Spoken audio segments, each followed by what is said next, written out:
إن الحمد لله نحمده ونستعينه ونستغفره ونعوذ بالله من شرور أنفسنا ومن سيئات أعمالنا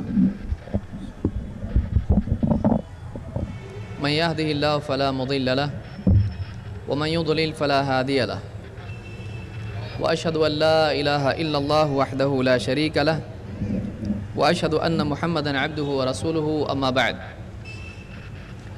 فإن خير الحديث كتاب الله وخير الهدي هدي محمد صلى الله عليه وسلم وشر الأمور محدثاتها وكل محدثة بدعة وكل بدعة ضلالة وكل ضلالة في النار. قال الله تبارك وتعالى يا أيها الذين آمنوا أطيعوا الله وأطيعوا الرسول وأولي الأمر منكم فإن تنازعتم في شيء فردوه إلى الله والرسول إن كنتم تؤمنون بالله واليوم الآخر ذلك خير وأحسن تأويلا. وقال النبي صلى الله عليه وسلم وإن العلماء ورثة الأنبياء. میرے دینی بھائیوں اور قابل احترام ماں اور بہنوں، اللہ رب العالمین نے انسانیت کی ہدایت کے لیے اپنی کتاب نازل کی جو لوگوں کے لیے اندھیروں سے ان کو نکال کر اجالے کی طرف لانے والی کتاب ہے. پھر ایک ایسا رسول بھی امت کو عطا فرمایا جس کو اللہ رب العالمین نے سارے نبیوں کا دنیا میں معراج کی رات میں بھی امام بنایا اور اسی کے ساتھ ساتھ قیامت کے دن، حشر کے دن آپ کو سیادت اور سید بننے کا شرف عطا فرمایا. اور اللہ تعالیٰ نے نہ صرف یہ کہ اپنے کلام کی تفسیر اور تفصیل اور توضیح اور اس کو سمجھانے کی ذمہ داری آپ پر ڈالی، بلکہ اللہ کے نبی صلی اللہ علیہ وسلم کو اسی کے ساتھ ساتھ لوگوں کے لیے اسوہ اور نمونہ بھی بنایا. آپ کی زندگی، آپ کا عمل اور اسی کے ساتھ آپ کا قول، یہ دونوں چیزیں لوگوں کے لیے رہبری ہیں.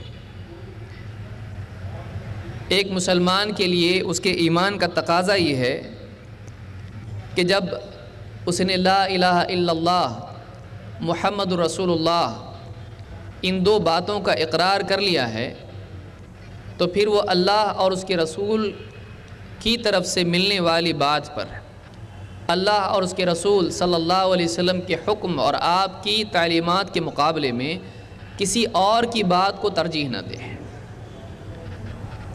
اللہ کا حکم آ جانے کے بعد، اللہ کے نبی صلی اللہ علیہ وسلم کی تعلیمات کے آ جانے کے بعد میں وہ اپنی خواہشات، اپنا سماج، اپنے باپ دادا، اپنے بڑے اور لوگوں کی قلت اور کثرت، ان چیزوں میں سے کسی اور چیز کو اپنے لیے اصول اور اپنے لیے پیمانہ نہ بنائے. وہ اللہ کا مرتبہ اللہ کو دے، اللہ کے سوا کسی اور کو مرتبہ نہ دے. وہ اللہ کے نبی صلی اللہ علیہ وسلم کا مقام کسی اور کو نہ دے. وہ اللہ کی بات اور اس کے رسول صلی اللہ علیہ وسلم کی بات کو سب سے اوپر رکھے، آپ کے مقابلے میں کسی اور کی بات کو نہ مانے. اللہ کا حکم ماننا لازم ہے، اسی طرح سے اللہ کے نبی صلی اللہ علیہ وسلم کا فرمان ماننا بھی لازم ہے. اللہ کے رسول صلی اللہ علیہ وسلم کی کوئی بات اگر حدیث میں آ جاتی ہے اور وہ معتبر طریقے سے ثابت ہو جاتی ہے کہ یہ ہمارے نبی ہی کی بات ہے، اس بات کا انکار کرنا، اس بات سے راہ فرار اختیار کرنا، اس بات کو پیٹھ پیچھے ڈال دینا، اس کو قبول نہ کرنا، یہ آدمی کے ایمان کے لیے بربادی ہے. ایک ایمان والے کے لیے لازم ہے کہ وہ تمام شخصیات کو بعد میں رکھے اللہ اور اس کے رسول کی بات کے مقابلے میں. اللہ تعالیٰ نے قرآن کریم میں فرمایا یا ایھا الذین آمنوا اطیعوا اللہ واطیعوا الرسول واولی الامر منکم. اے ایمان والو، تم اللہ کی فرما برداری کرو، اس کے رسول کی فرما برداری کرو اور ان کی بھی جو تم میں معاملے کا اختیار رکھتے ہیں. یہاں پر اللہ تعالیٰ نے خود اپنے حکم کی فرما برداری کا حکم دیا رسول صلی اللہ علیہ وسلم کے حکم کے ماننے کا حکم دیا، اور اسی کے ساتھ اللہ تعالیٰ نے بتلایا کہ تم میں جو معاملے کا اختیار رکھتے ہیں، جو تمہارے حاکم ہیں اور تمہارے علماء ہیں، ان کی بات بھی تم کو ماننا پڑے گی۔ لیکن اللہ تعالیٰ نے اپنے حکم کو پہلے رکھا اور اپنے ساتھ رسول کو جوڑ کے تیسرے نمبر پر ان لوگوں کو ذکر کیا جو سماج میں اقتدار رکھتے ہیں، اور اللہ تعالیٰ نے ان کے لیے مستقلاً اطیعوا کا لفظ استعمال نہیں کیا، تاکہ پڑھنے والا یہ بات سمجھے کہ اللہ کے لیے بھی اطیعوا اللہ، اطیعوا کا لفظ ہے، فرما برداری کرو۔ رسول کے لیے بھی مستقلاً اس لفظ کو دہرایا گیا، لیکن معاملے کا اختیار رکھنے والے بڑے علماء، حاکم، ان لوگوں کے لیے اللہ تعالیٰ نے مستقلاً اطیعوا کا لفظ استعمال نہیں کیا، اس لیے کہ ان کی اقتداء، ان کی بات کا ماننا مستقلاً لازم نہیں ہے، وہ خود ایک دلیل نہیں ہے، وہ دلیل کا محتاج ہے۔ یہی بات حافظ ابن حجر نے فتح الباری میں کہی ہے کہ ان کی بات دلیل کی محتاج ہے۔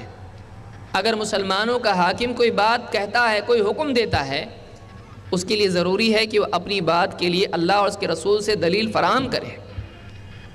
اگر بڑے سے بڑا کوئی عالم ہے، عالم کی بات سر آنکھوں پہ، اس کا احترام اپنی جگہ، لیکن کسی بھی عالم کے لیے اتنا مقام اسلام میں نہیں دیا گیا ہے کہ اس کی بات اللہ اور اس کے رسول صلی اللہ علیہ وسلم کی بات کے مقابلے میں دلیل بن جائے۔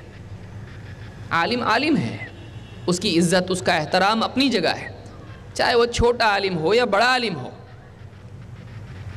لیکن اللہ اور اس کے رسول صلی اللہ علیہ وسلم کی بات کے مقابلے میں دنیا کا بڑے سے بڑا عالم، کوئی بھی عالم ہو، اس کی بات نہیں مانی جائے گی۔ اسی لیے اگر دو عالموں میں اختلاف پیدا ہو جائے تو آج بھی مسلمانوں کے لیے سوال پیدا ہو جاتا ہے کہ اب یہ بھی عالم تو مانے تو کس کی مانے؟ ایک عالم ایک فتویٰ دیتا ہے، دوسرا عالم دوسرا فتویٰ دیتا ہے۔ ایسا نہیں ہوتا ہے کہ سارے کے سارے عالم مل کر ایک فتویٰ دیں، ایسے بہت کم مسائل ہیں، چاہے عقیدے کے مسائل ہوں، عبادات کے مسائل ہوں، حلال و حرام کی تقسیم ہو یا اور کئی مسائل ہوں، آپ کو ملے گا کہ ایک طرف ایک عالم ایک فتویٰ دے رہا ہے اور دوسرا عالم دوسری بات کہہ رہا ہے۔ کبھی ایسا ہوتا ہے کہ ایک ہی بستی کے دو عالم ہوتے ہیں، اس طرح سے فتویٰ دیتے ہیں، ایک مسجد کا ایک عالم ایک بات کہتا ہے، دوسری مسجد کا امام دوسری بات کہتا ہے۔ ایک ہی بستی میں الگ الگ بات کرنے والے دونوں عالم، دونوں کی دستار بندی ہو چکی ہے، دونوں مفتی کہلاتے ہیں، عالم کہلاتے ہیں، اور واقعی اچھے لوگ ہیں، اللہ سے ڈرنے والے ہیں، تحقیق کرنے والے ہیں، لیکن ایسا ہوتا ہے کہ ایک کی بات دوسرے کی بات سے ٹکراتی ہے۔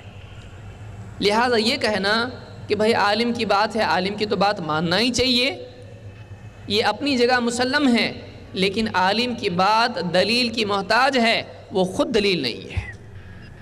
لہٰذا جب دو عالموں کی بات میں اختلاف ہو جائے تو پھر بہت سے لوگوں کی بات میں یہ اصول سمجھ میں آ جاتا ہے، وہ سمجھ لیتے ہیں کہ واقعی اب دو میں سے ایک کی ماننی پڑے گی، اب دو میں سے جب ایک کی مانے گا تو دوسرے کی نہیں مان رہا ہوگا۔ اب اس سے سوال پوچھا جائے کہ آپ نے ان کی بات مانی اور ان کی بات نہیں مانی، کیوں نہیں مانی ہے؟ کہ یہ ہماری مسجد کے امام ہیں، اس سے آگے بڑھ کے کوئی کہتا ہے کہ یہ ہمارے پیر صاحب ہیں، کوئی کہتا ہے کہ یہ ہمارے مسلک کے عالم ہیں۔ تو کیا ہم اس طرح سے امت کو تقسیم کریں گے کہ یہ ہمارا عالم ہے لہٰذا اس کی ہر بات مانی جائے گی، یہ ہماری بستی کا عالم ہے، یہ ہمارے مسلک کا عالم ہے، یہ ہمارا پیر ہے، یہ ہمارے خاندان کا عالم ہے، اس سے ہمارا رشتہ ہے، اس کے ہاں ہماری بیٹی دی گئی ہے؟ کیا یہ اصول ہیں جس کی بنیاد پر ایک عالم کی بات کو مانا جائے اور نہ مانا جائے؟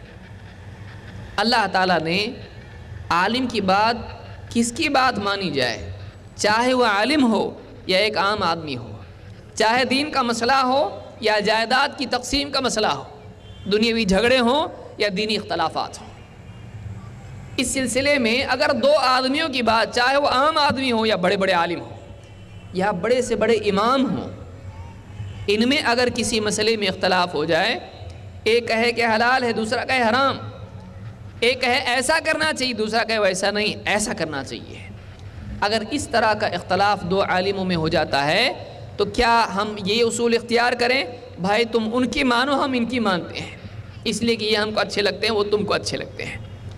کیا اس طرح سے تعصب اختیار کیا جا سکتا ہے کہ ہر مرتبہ جب اختلاف پیش آئے تو ہم یہ کہیں کہ یہ ہمارے عالم لہٰذا ہم اس کی بات کو مانیں گے، یہ عالم ہمارا ہے، یہ امام صاحب ہمارے ہیں، یہ علامہ صاحب ہمارے ہیں، یہ ہمارے ہیں اس لیے ہم ان کی مانتے ہیں، ہم نہیں مانیں گے تو کون مانے گا؟ کیا یہ اصول ہے؟ اللہ رب العالمین نے اس سلسلے میں ہم کو اصول دیا ہے۔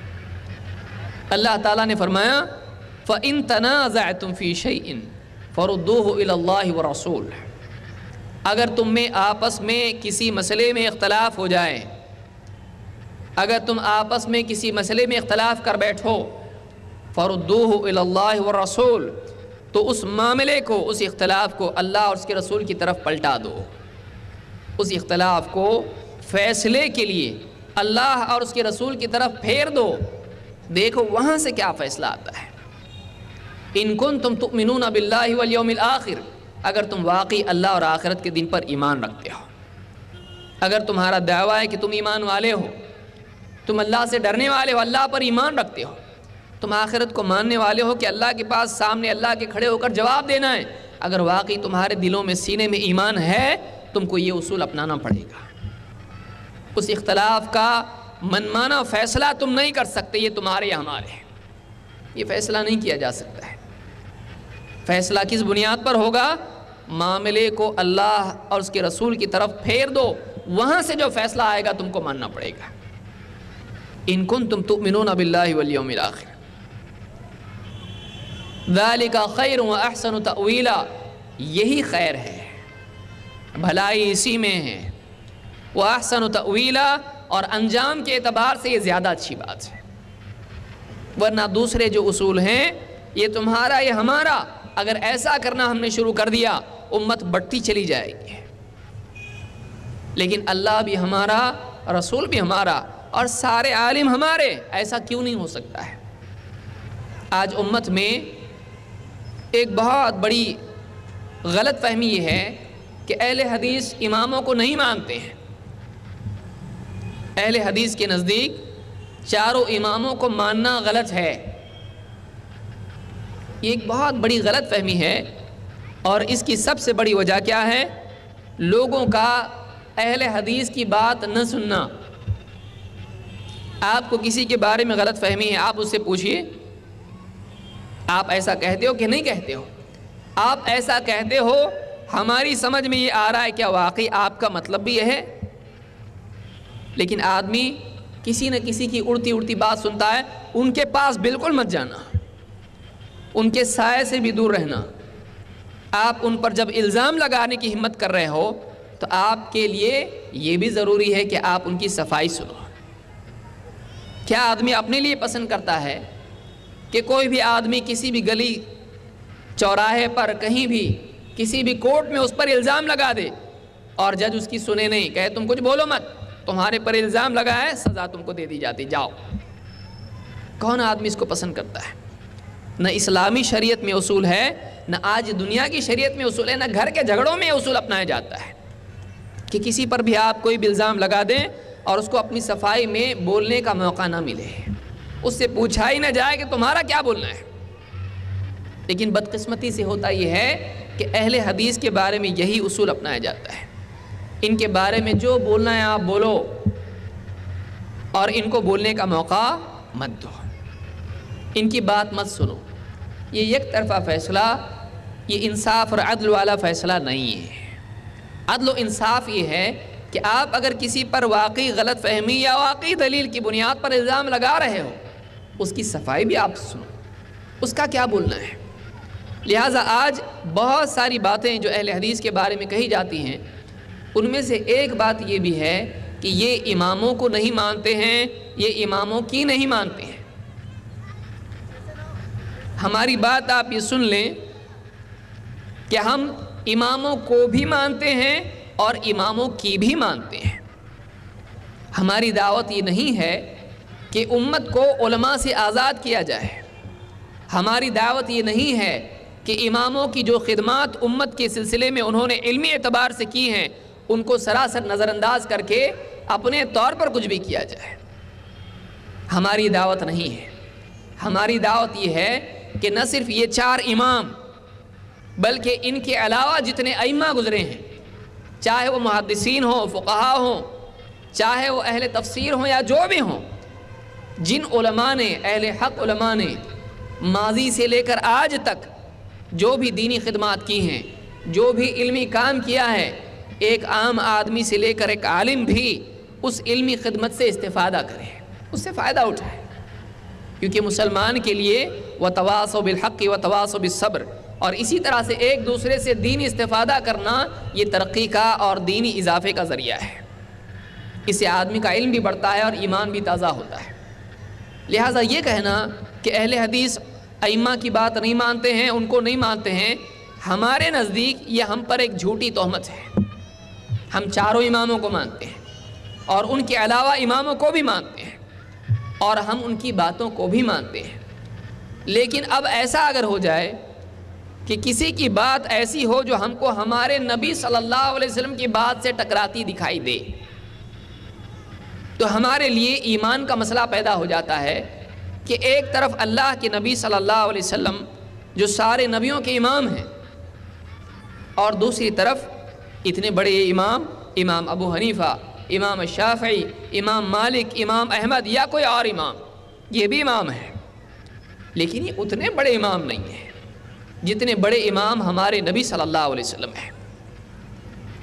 یہ مجتہد تھے، وہ نبی اور رسول تھے۔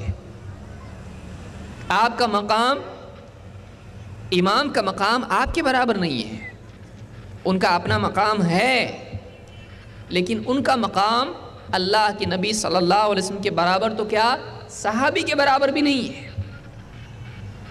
ان کی تحقیق اللہ کے نبی صلی اللہ علیہ وسلم کی بات کی برابر نہیں ہو سکتی ہے، کیونکہ آپ کے بارے میں خود اللہ تعالیٰ نے فرمایا وَمَا يَنْطِقُ عَنِ الْهَوَىٰ إِنْ هُوَ إِلَّا وَحْيٌ يُوحَىٰ۔ یہ جو ہمارے نبی ہیں یہ اپنی خواہش کی بنیاد پر کچھ نہیں کہتے ہیں، یہ جو کچھ کہتے ہیں یہ تو ایک وحی ہوتی ہے جو ان کے پاس بھیجی جاتی ہے۔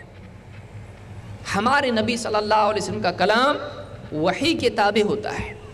اماموں پر وحی نہیں آتی تھی، وہ اپنی محنت سے رات دن ایک کر کے ایک علاقے سے دوسرے علاقے میں سفر کرتے تھے، اور ایک ایک حدیث جمع کرنا اور لوگوں سے دین کی بات جمع کرنا، کرتے کرتے اس میں رات دن بیٹھ کر چراغ جلا کے اس میں غور و فکر کرنا اور پھر سوچ کے ایک بات کہنا، ان کا یہ کام تھا۔ ان کے پاس جبریل نہیں آتے تھے، ان کے پاس جبریل نہیں آتے تھے، لہٰذا یہ بہت ممکن ہے کہ ایک عالم کی کسی بات میں اس سے خطا ہو جائے، بڑے سے بڑا عالم بھی کسی مسئلے میں خطا کر جاتا ہے۔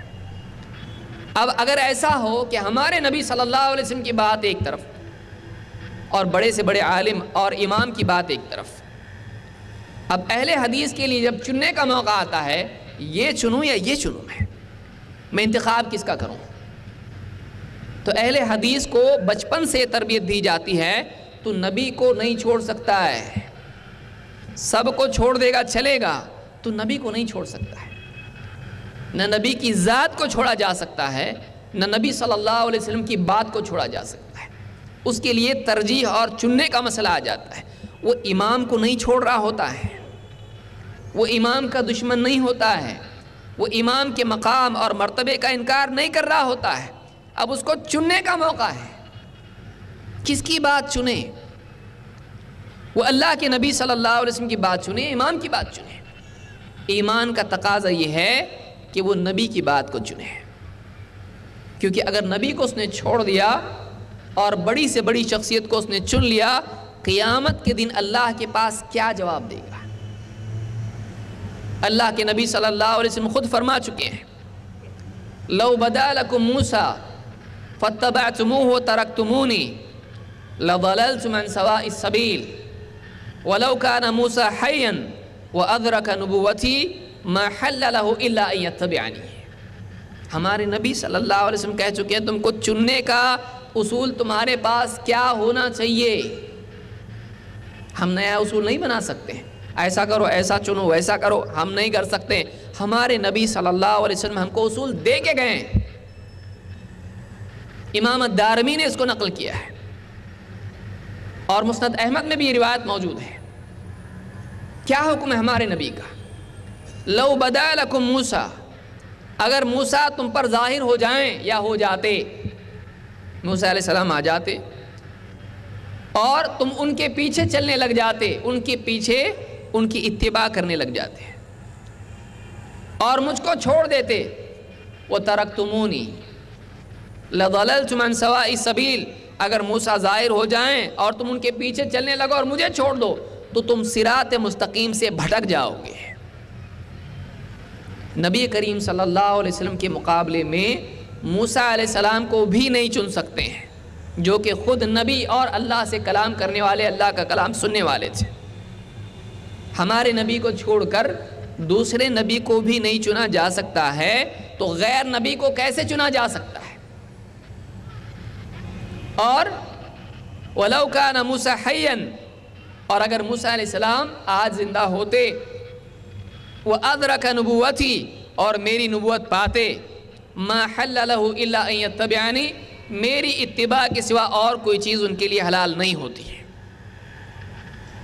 اب بتائیے اس کے بعد ایک اہل حدیث سے کیسے توقع رکھی جا سکتی ہے کہ وہ اللہ کے نبی صلی اللہ علیہ وسلم کی بات جو اس کے سامنے ہے اس کو چھوڑ کر کسی عالم کی بات کو چنے؟ یہ اللہ کے رسول صلی اللہ علیہ وسلم کا صاف اور واضح فرمان ہے، مجھ کو چھوڑ کے تم کسی کو بھی چن لو تم گمراہ ہو جاؤ گے۔ یہ وہ اصول ہے جس کی وجہ سے اہل حدیث برے مانے جاتے ہیں۔ اب آپ بتائیے اگر کوئی آدمی موسیٰ علیہ السلام کی کوئی بات چھوڑ دے اور اللہ کے نبی صلی اللہ علیہ وسلم کو چن لے، آپ کی بات کو مانے، کیا اس کو موسیٰ علیہ السلام کا انکار کرنے والا مانا جا سکتا ہے؟ کہ یہ کہا جا سکتا ہے کہ موسیٰ علیہ السلام کو نہیں مانتا ہے، یہ موسیٰ علیہ السلام کی نہیں مانتا ہے؟ کیوں؟ اس لیے کہ اللہ کے نبی صلی اللہ علیہ وسلم کا خود یہ حکم ہے، میرے سوا تم کسی کو نہیں چن سکتے، میرے سوا کسی کی بات کو تم نہیں چن سکتے، آپ کے مقابلے میں کسی کی نہیں مانی جائے گی، یہ خود آپ بتا چکے ہیں۔ اس علم کے بعد کیسے ایک مسلمان سے اہل حدیث چھوڑ دیجئے؟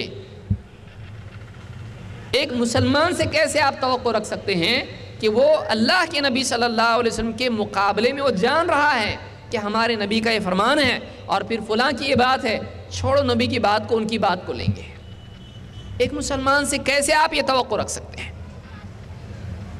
یہ بنیادی اصول اہل حدیث کا ہے، جس کی بنیاد پر یہ کہا جاتا ہے کہ اہل حدیث اماموں کو نہیں مانتے ہیں۔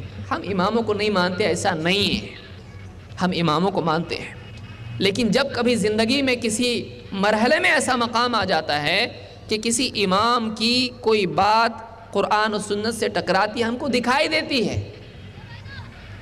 تو چننے کا وقت ہوتا ہے، ہم قرآن و سنت کی بات کو چنتے ہیں، امام کی وہ بات نہیں لیتے ہیں، امام کو نہیں چھوڑتے ہیں، امام کی وہ بات چھوڑ دیتے ہیں۔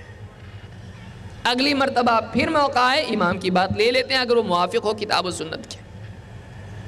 ہمیشہ کے لیے امام کو چھوڑ دیتے ہیں؟ نہیں، وہ بات چھوڑ دیتے ہیں۔ کیا کریں گے آپ؟ قرآن میں اللہ تعالیٰ نے ماں باپ کی خدمت اور ان کے ساتھ سلوک کا حکم دیا ہے، ماں باپ کا حکم ماننا چاہیے، یہ تو قرآن میں آیا ہے۔ لیکن اگر ماں باپ ایسا حکم دے دیں جو قرآن و سنت سے ٹکراتا ہے، کہ آدمی وہ آیتیں سامنے پیش کرنا شروع کرے گا، دیکھو ماں باپ کے ساتھ سلوک نہیں، یہاں پر کہا جائے گا ماں باپ کی خدمت، ان کی بات ماننا اپنی جگہ ہے، ماں باپ کو مت چھوڑو، وہ بات چھوڑ دو جو قرآن و سنت سے ٹکراتی ہے۔ ان کی بات چھوڑنے والا ماں باپ کا نافرمان نہیں کہلائے گا، ان کی بات چھوڑنے والا جو قرآن و سنت سے ٹکراتی ہے ماں باپ کا چھوڑنے والا نہیں قرار پائے گا۔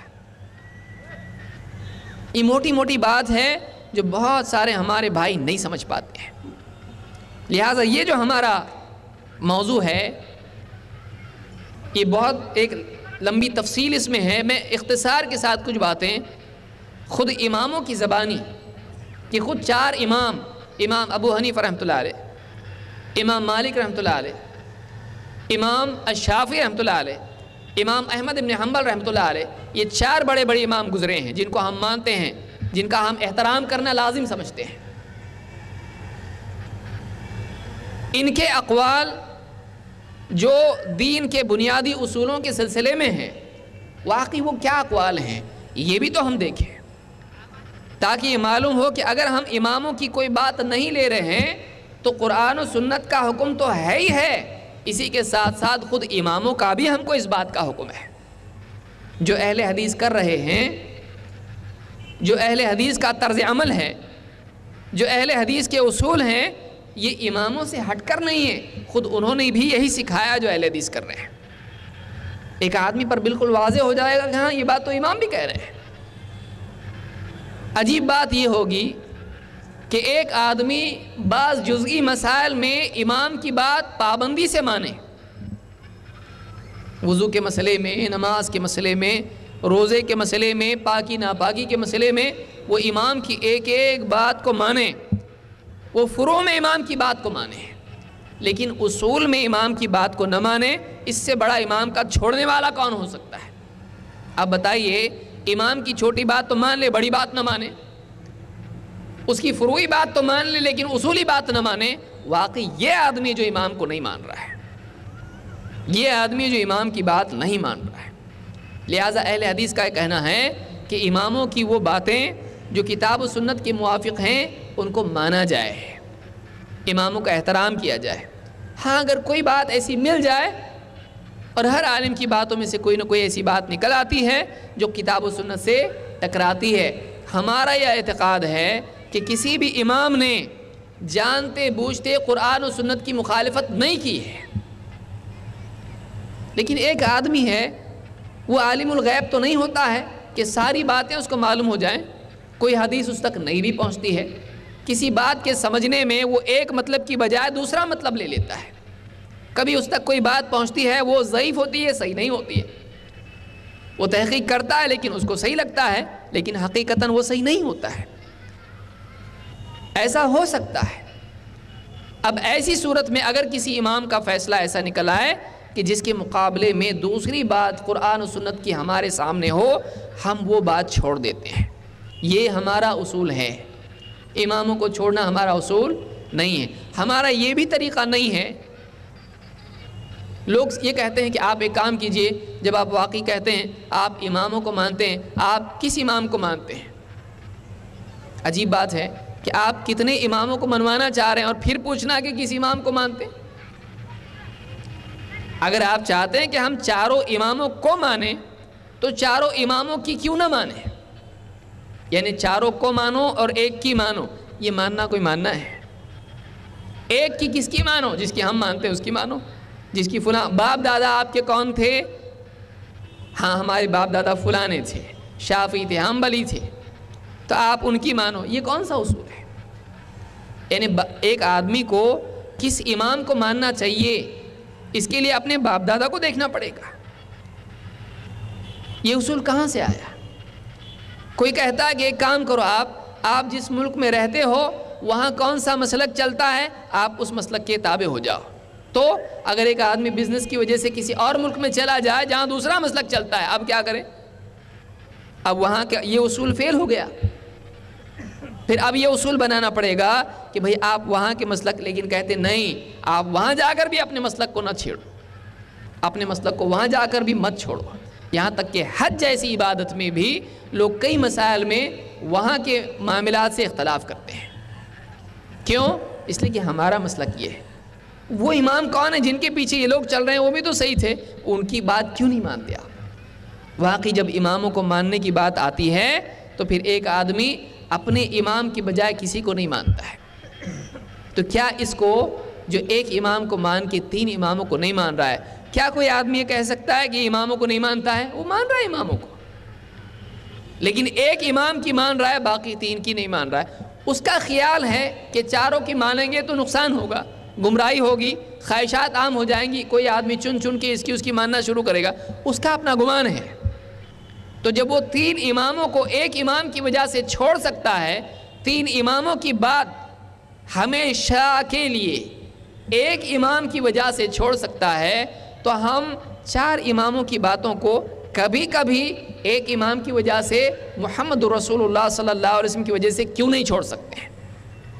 ایک سادی بات ہے، ایک آدمی تین اماموں کو زندگی بھر کے لیے، پیدا ہونے سے مرنے تک کے لیے چھوڑ سکتا ہے، 3 اماموں کی بات کو پیدا ہونے سے مرنے تک کے لیے ہمیشہ کے لیے جب چھوڑ سکتا ہے، کس کی وجہ سے؟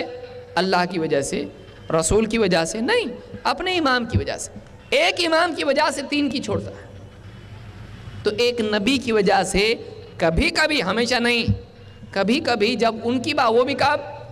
اپنے دل سے بھی نہیں، ان کی بات اللہ اور اس کے رسول کی بات سے ٹکراتی دکھائی دے، دونوں میں جوڑ کا کوئی موقع نہ رہے، ایسی مجبوری آ جائے یہ لو یا یہ لو، اللہ اور اس کے رسول کی بات چھوڑنی پڑے گی یا امام کی بات چھوڑنی پڑے گی۔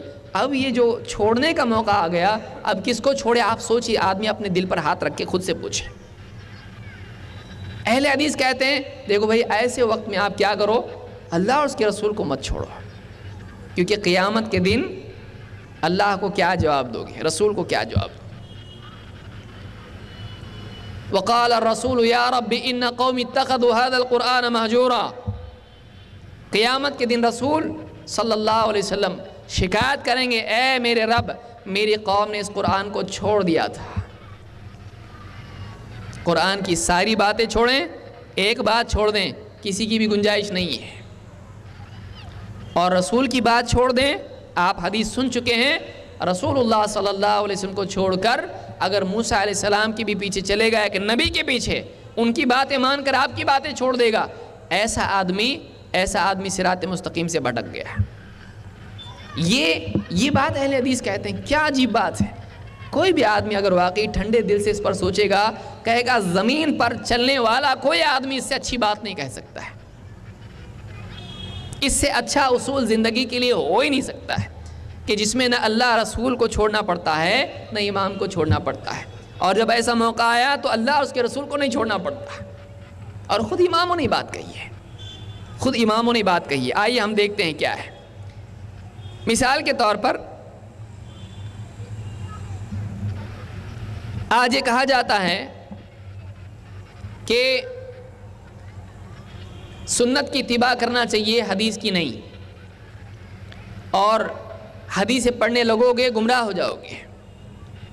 امام ابو حنیفہ رحمۃ اللہ علیہ اس سلسلے میں کیا کہتے ہیں؟ امام ابو حنیفہ فرماتے ہیں لم تزل الناس فی صلاح ما دام فیہم من یطلب الحدیث۔ لوگ ہمیشہ خیر پر تھے یا خیر پر رہیں گے جب تک ان میں کوئی حدیث طلب کرنے والا ہوگا۔ فَإِذَا طَلَبُ الْعِلْمَ بِلَا حَدِيثٍ فَسَدُوا۔ جب لوگ علم کو حدیث کے بغیر حاصل کرنا شروع کر دیں گے، ان میں فساد آ جائے گا۔ لوگ ہمیشہ خیر پر رہیں گے جب تک کہ ان میں حدیث حاصل کرنے والا کوئی ہوگا۔ جب وہ حدیث کے بغیر علم حاصل کرنا شروع کر دیں گے، صرف باتیں جمع کریں گے، حدیث نہیں، اور علم کو حدیث کے بغیر، دلیل کے بغیر حاصل کرنا شروع کر دیں گے، ان میں بگاڑ شروع ہو جائے گا۔ آپ دیکھیے بعض اوقات کوئی اہل حدیث کسی عالم سے پوچھتا ہے، ٹھیک ہے آپ کی بات اپنی جگہ، اس کے لیے کوئی دلیل ہے؟ اس کو غصہ آ جاتا ہے، ہم سے دلیل مانگتے ہو؟ ہم کہ امام ابو حنیفہ کہہ چکے ہیں۔ امام ابو حنیفہ رحمۃ اللہ علیہ کا یہ کہنا ہے کہ جب لوگ علم کو بلا حدیث حاصل کرنا شروع کر دیں گے، ان میں کیا آ جائے گا؟ بگاڑ آ جائے گا، فساد آ جائے گا۔ اس کو عراقی نے المستخرج علی المستدرک میں ذکر کیا ہے۔ کتاب و سنت کے مقابلے میں کسی اور کی بات مانی جا سکتی ہے یا نہیں، اس بارے میں خود قرآن و سنت کی کئی باتیں ہیں، لیکن میں چونکہ میرا موضوع یہی ہے، ائمہ اربعہ اور اہل حدیث، لہٰذا میں ان کے اقوال ذکر کرنا زیادہ بہتر سمجھتا ہوں، اس لیے کہ وہ باتیں آپ بارہا سنتے رہتے ہیں جو قرآن و سنت میں ہیں، لیکن ان کے اقوال بھی آپ دیکھیں۔ مثال کے طور پر امام شافعی رحمۃ اللہ علیہ فرماتے ہیں لا حجت فی قول احد دون رسول اللہ صلی اللہ علیہ وسلم وان کثروا۔ کسی کی بات حجت نہیں ہے اللہ کے رسول صلی اللہ علیہ وسلم کو چھوڑ کر، چاہے بولنے والے کتنے ہی زیادہ کیوں نہ ہو، 1 2 3۔ آج لوگ کیا کہتے ہیں، اتنے سب لوگ بول رہے غلط ہے کیا؟ تو ہم ان کے جواب میں پوچھیں گے ٹھیک ہے ہمارے نبی صلی اللہ علیہ وسلم یہ کہہ رہے ہیں، یہ غلط ہے کیا؟ آپ موازنہ کس سے کر رہے ہو؟ آپ یہ بھی تو سوچو، ہمارے نبی صلی اللہ علیہ وسلم کو پوری امت کے ساتھ تولا گیا، بھاری کون نکلے گا آپ بتائیے؟ جیسے نبی کریم صلی اللہ علیہ وسلم کی شخصیت ساری امت کے مقابلے میں بھاری اور وزنی ہے، اسی طرح سے آپ کی بات بھی باقی تمام کے اقوال کے مقابلے میں بھاری اور وزنی ہے۔ آپ امام شافعی فرماتے ہیں کسی کی بات میں کوئی دلیل نہیں ہے، فلاں نے کہا بہت بڑے، ٹھیک ہے، ان کی بات دلیل نہیں ہے، نبی صلی اللہ علیہ وسلم سے ہٹ کر کہیں بھی بات دلیل نہیں ہے، چاہے بولنے والے کتنے ہی کیوں نہ ہو۔ بعض اوقات آدمی دھوکہ کھا جاتا ہے، اتنے سارے لوگ غلط کیسے ہو سکتے ہیں؟ غلط ایسے ہو سکتے ہیں کہ ان کی بات نبی صلی اللہ علیہ وسلم سے ٹکرا رہی ہے۔ ایسا ہے تھوڑے لوگ نبی کے خلاف ہوں تو غلط، اگر زیادہ ہوں تو صحیح، ایسا ہوتا ہے؟ بڑے سے بڑا مجمع اگر ہے، ہمارے ایک نبی کے خلاف اگر ہے، وہ سارا مجمع غلط ہے۔ یہ ایمان کا تقاضا ہے کہ آدمی کو کم سے کم اتنا تو معلوم ہو کہ زیادہ لوگ بھی اگر نبی صلی اللہ علیہ وسلم کے خلاف ہوں اور ان کی بات نبی سے ٹکراتی ہو، وہ غلط ہوتی ہے۔ اب تھوڑے زیادہ کا مسئلہ نہیں ہے، بس خلاف کس کے ہے؟ سوال یہ ہے کہ زیادہ بول رہے ہیں، کم بول رہے ہیں، تھوڑے ہیں، مائنورٹی ہے، میجورٹی ہے، وہ آپ چھوڑ دو، آپ دیکھو یہ کہ بات خلاف کس کے ہے؟ خلاف اللہ کے نبی صلی اللہ علیہ وسلم کے۔ اب تھوڑے زیادہ نہیں دیکھا جاتا ہے، اب جتنے بھی ہوں غلط ہی ہوں گے، کیونکہ کس کے خلاف ہیں، کس سے بات ٹکرا رہی ہے؟ اللہ کے نبی صلی اللہ علیہ وسلم سے۔ یہ بالکل سیدھی بات ہے۔ واقعی نبی کا مقام جاننے والا اس میں فیصلہ کرنے میں کبھی غلطی نہیں کرے گا۔ یہی بات امام شافعی رحمۃ اللہ علیہ فرماتے ہیں۔ الانصاف میں الدہلوی نے، شاہ ولی اللہ الدہلوی نے اس کو ذکر کیا ہے۔ اسی طرح سے امام مالک رحمۃ اللہ علیہ فرماتے ہیں، ابھی جو تھوڑی دیر پہلے میں جو بات کہی تھی، چھوڑیں کس کو، دیکھیے امام مالک کیا کہتے ہیں۔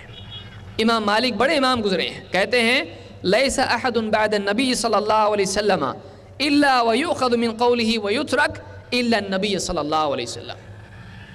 کوئی بھی شخصیت کیسی بھی ہو، نبی صلی اللہ علیہ وسلم کے سوا کوئی شخصیت ایسی نہیں ہے کہ اس کی ساری باتیں لے لی جائیں۔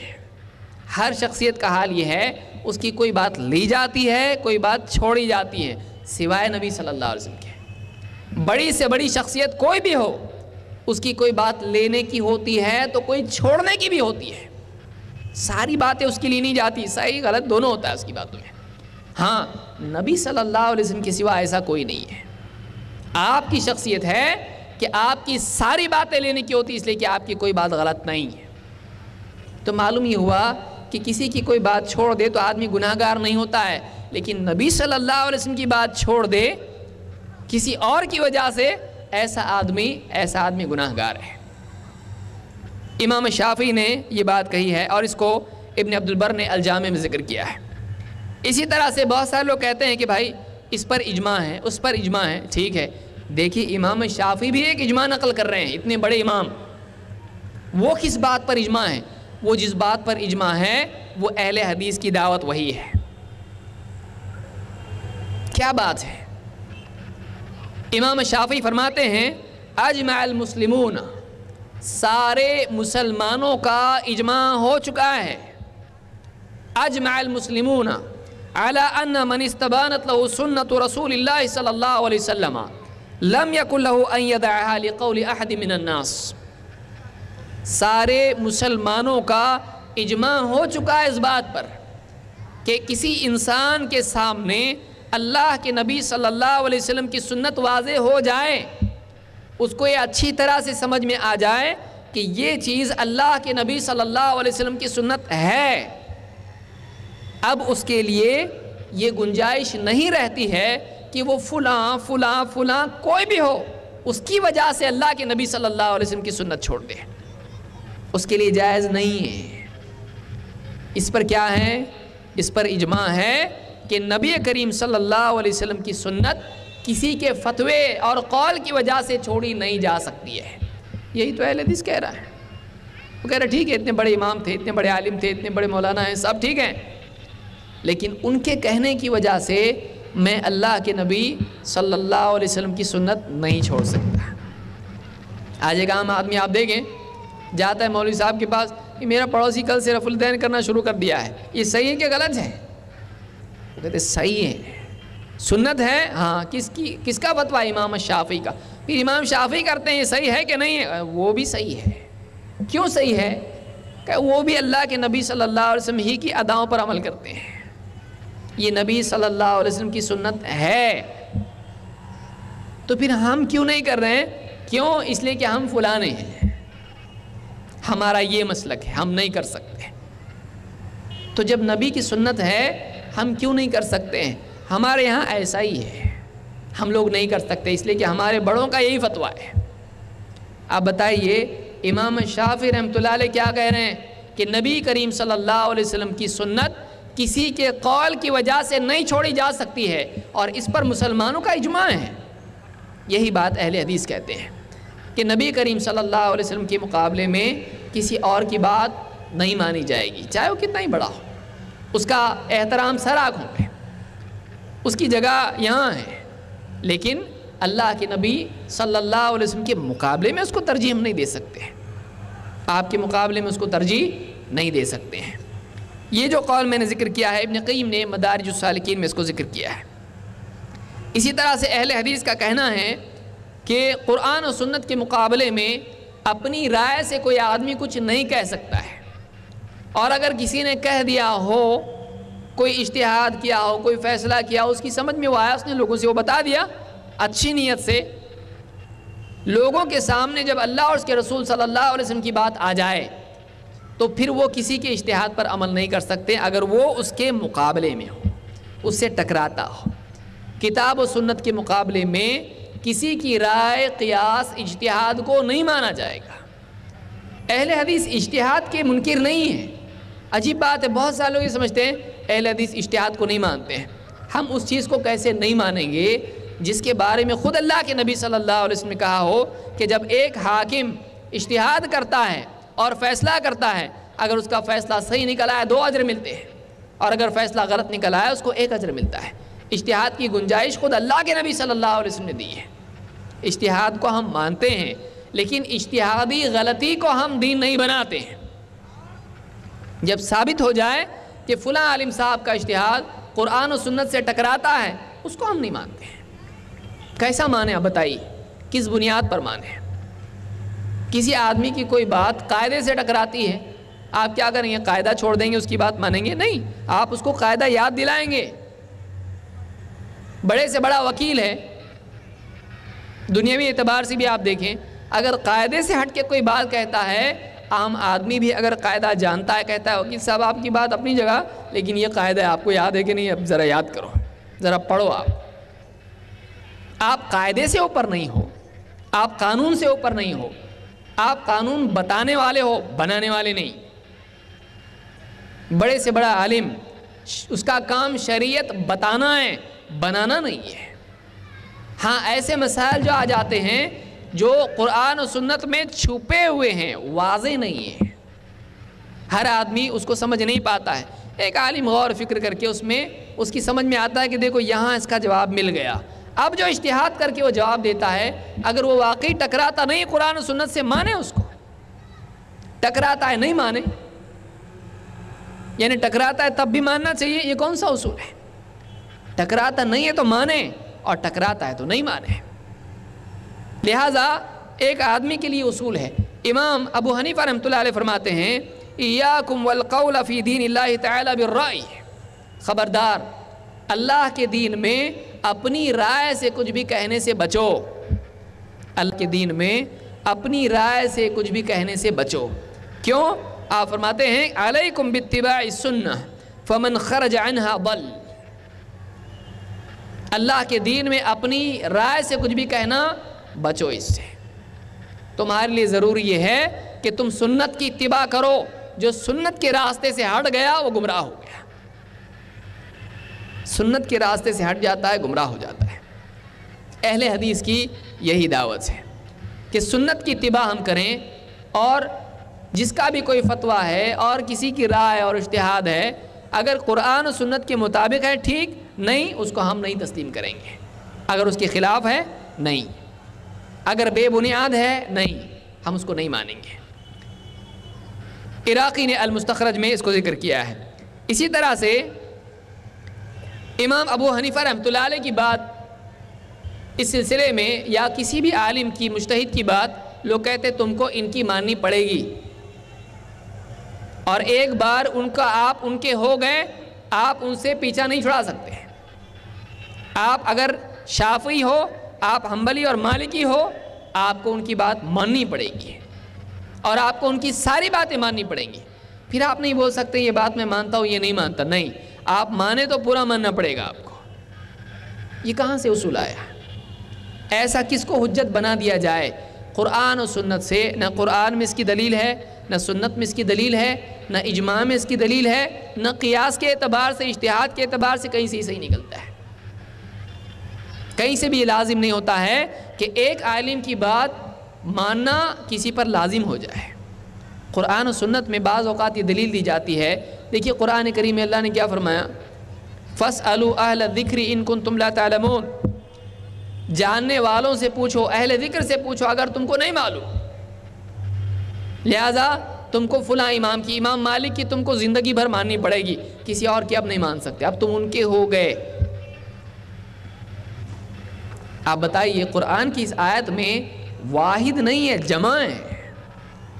اہل ذکر سے پوچھو، اہل علم سے پوچھو، 1 2 3، اللہ نے کوئی قید نہیں لگائی، ایک اہل علم سے پوچھو، اب اس کے بعد دوسرے سے نہیں پوچھ سکتے۔ ایک عالم کی بات مانو، اس کے بعد دوسرے کی نہیں مان سکتے۔ اللہ نے نہیں کہا، اللہ نے آزاد چھوڑا ہے کہ واقعی قرآن و سنت کا علم رکھنے والا، اللہ کی وحی کا علم رکھنے والا عالم اگر کہیں بھی دنیا میں کسی بھی خطے میں ہے، ایک عام آدمی اگر خود تحقیق نہیں کر سکتا ہے اس سے پوچھے، اگر دلیل کی بنیاد پر اس کی بات ہے تو مانے، دلیل سے ٹکرانے والی بات ہے تو چھوڑ دے، کسی اور عالم سے پوچھے۔ اس سیدھا سادہ اصول ہے، اس میں کوئی پیچیدگی نہیں ہے۔ لیکن اب اگر کوئی آدمی کہے نہیں، اب پہلی مرتبہ تمہارے ابو ان سے پوچھتے تھے، تم کو بھی ان سے پوچھنا پڑے گا، یا فلاں مسلک میں ہی تم کو بند رہنا پڑے گا، آپ دوسرے مسلک کے عالم سے نہیں پوچھ سکتے۔ کہاں سے اصول آئے؟ قرآن و سنت میں اصول نہیں ہے، نہ اماموں نے ایسی بات کہی ہے، نہ اماموں نے ایسی بات کہی ہے۔ مثال کے طور پر آپ دیکھیں، امام ابو حنیفہ رحمۃ اللہ علیہ فرماتے ہیں لا يحل لأحد ان يأخذ بقولنا ما لم يعلم من أين أخذناه، کسی کے لیے یہ حلال نہیں ہے، یہ جملہ سنیے آپ، کسی کے لیے یہ حلال نہیں ہے، جائز نہیں کہ ان يأخذ بقولنا، وہ ہماری کوئی بات لے، ہمارا قول لے، اور ما لم يعلم من أين أخذناه، جب اس کو یہ معلوم نہ ہو کہ ہم نے کہاں سے لیا ہے، ہم نے کس بنیاد پر یہ بات کہی ہے، اگر اس کے پاس وہ دلیل نہیں ہے تو وہ ہماری بات نہیں لے، اس کے لیے جائز ہی نہیں ہے۔ اب اگر کوئی اس بات پر کوئی آدمی پوچھتا ہے اس مسئلے میں امام ابو حنیفہ رحمۃ اللہ علیہ کی دلیل کیا ہے، وہ کہتے ہیں دلیل کچھ نہیں ہے، کچھ تو، لیکن تم کو ان کی ماننے پڑے گی۔ تم دلیل پوچھنے والے کون ہوتے ہو؟ تم دلیل نہیں سمجھ سکتے۔ یہ جو بات ہے یہ بات غلط ہے۔ اللہ تعالیٰ نے ہر انسان کو صلاحیت دی ہے کہ اس کو سمجھایا جائے تو اس کی سمجھ میں آتا ہے، اس کو سمجھایا جائے اس کی سمجھ میں آتا ہے، 1 بار میں نہیں آئے گا، 2 بار میں نہیں آئے گا، تیسری بار میں سمجھ میں آئے گا۔ اب ایک آدمی، ایک عالم اس کو دلیل دے ہی نہیں، اس کو سمجھائے ہی نہیں، اور کہے کہ میں جو کہہ رہا ہوں تم کو ماننا پڑے گا، یہ ظلم ہے۔ یہ ظلم ہے کہ اللہ تعالیٰ نے اس کو جو آزادی دی ہے، اس کو جو سمجھ دی ہے، اس سمجھ کو آپ رد کر رہے ہو، اس کو کل عدم کر رہے ہو، ختم کر رہے ہو۔ مثال کے طور پر امام ابو حنیفہ رحمۃ اللہ علیہ فرماتے ہیں حرام علی من لم یعرف دلیلی ان یفتی بکلامی، اس آدمی کے لیے حرام ہے فتویٰ دینا میرے قول پر جو میری دلیل کو نہ جانتا ہو، جو میری دلیل نہیں جانتا ہے اس کو میرے قول کے مطابق فتویٰ دینا حرام ہے، اس کے لیے جائز ہی نہیں ہے۔ اس لیے کہ فرماتے فَإِنَّا بَشَرٌ نَقُولُ الْقَوْلَ قَوْلَ الْيَوْمِ وَنَرْجِعُ عَنْهُ غَدًا، اس لیے کہ ہم انسان ہیں، آج ایک بات ہم کہتے ہیں کل اس سے ہم رجوع کر لیتے ہیں، آج ایک بات ہم کہتے ہیں کل اس سے بہتر بات، دلیل اور تحقیق ہمارے سامنے آ جاتی ہے، ہم آج کی بات چھوڑ کے کل کوئی اور بات لے لیتے ہیں۔ معلوم ہوا کہ بڑے بڑے امام بھی اپنی ہی بات نئی تحقیق کی وجہ سے چھوڑ دیتے تھے، تو پہلی بات اگر صحیح ہوتی تو کیوں چھوڑی؟ آپ بتائیے کہ پہلی بات ہی اگر وہی ہے تو پھر چھوڑنے کی ضرورت کیا ہے؟ دوسری بات کیوں لی؟ کیونکہ ان کی تحقیق میں ان کو ایسا لگتا تھا کہ ہماری پچھلی تحقیق صحیح نہیں ہے، اس سے بہتر یہ تحقیق ہے، اس کو اب کرنا چاہیے۔ اسی لیے انہوں نے کہا کہ تم ہماری بات کو اس وقت تک کہ فتویٰ نہیں دے سکتے اس کے مطابق جب تک کہ ہماری دلیل تم نہیں جانتے۔ اس کو الانتفاع میں ابن عبد البر نے اور دوسری کتابوں میں بھی ابن عابدین وغیرہ نے بھی اس کو ذکر کیا ہے، حاشیہ میں در مختار کے رد المحتار۔ اسی طرح سے امام مالک کا فتویٰ کیا ہے؟ امام مالک رحمۃ اللہ علیہ فرماتے ہیں انما انا بشر اخطی و اصیب، میں تو بس ایک بشر ہوں، میں انسان ہوں۔ امام مالک مدینہ کے امام، وہ یہ نہیں کہہ رہے میں مدینہ کا ہوں میری ہر بات ماننی پڑے گی، میں مدنی ہوں۔ ٹھیک ہے مدنی ہے، لیکن مدینے والے کی بات اگر ہے تو ٹھیک ہے، اللہ کے نبی صلی اللہ علیہ وسلم کی بات کے مطابق ہے، ٹھیک ہے۔ امام مالک کیا کہہ رہے ہیں آپ دیکھیے، کہہ رہے انما انا بشر، میں تو بس ایک بشر ہوں، اختی و اصیب، میری بات خطا بھی ہوتی ہے، میری بات صحیح بھی ہوتی ہے، کبھی میری بات خطا ہو جاتی ہے، میری غلطی ہوتی ہے، اور کبھی میری بات صحیح نکل آتی ہے۔ فانظروا فی رأیی، تم میرے اجتہاد میں میری رائے میں غور کرو، میں جو رائے سے کہتا ہوں، میری تحقیق سے اجتہاد سے جو میں بات کہتا ہوں، اس میں تم غور و فکر کرو، اس کو دیکھو، تم اس کو جانچو۔ فانظروا فی رأیی فکل ما وافق الکتاب والسنت فخذوہ، تو میری ہر وہ بات جو کتاب و سنت کے موافق ہو اس کو تم لو، میری وہ بات جو کتاب و سنت کے مطابق ہے تم اس بات کو لو۔ وَكُلُّ مَا لَمْ يُوَافِقِ الْكِتَابَ وَالسُّنَّةَ فَاتْرُكُوهُ، اور میری ہر وہ بات جو کتاب و سنت کے مطابق نہ ہو اس کو چھوڑ دو۔ کس کا اصول ہے؟ یہ مدینے کے امام مالک کا اصول ہے کہ میری وہ بات لے لو جو کتاب و سنت کے مطابق ہے، اور میری وہ بات چھوڑ دو جو کتاب و سنت کے مطابق نہ ہو۔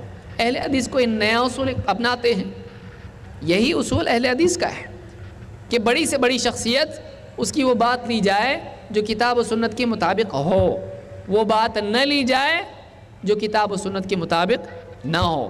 ایسا کیسے ہو سکتا ہے کہ کتاب و سنت کے مطابق ان کی بات نہیں ہوگی؟ وہ خود کہہ رہے ہیں میں ایک بشر ہوں، میں کبھی غلطی بھی کر جاتا ہوں، اور میری بات خطا بھی ہو جاتی ہے، تو تم میری تحقیق دیکھو، اس میں اگر خطا ہے تو اس کو چھوڑ دو۔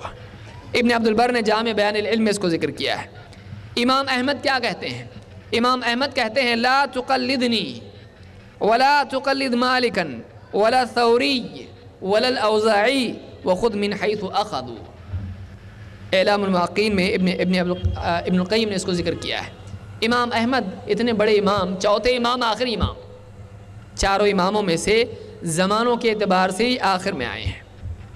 کہتے ہیں لا تقلدنی، میری تقلید مت کر، لا تقلدنی، میری تقلید مت کر۔ جہاں انہوں نے کہا ہے، بعض لوگ کہتے ہیں کہ یہ علماء سے انہوں نے کہا ہے، تو پھر عوام سے انہوں نے کہا تم تقلید کرو۔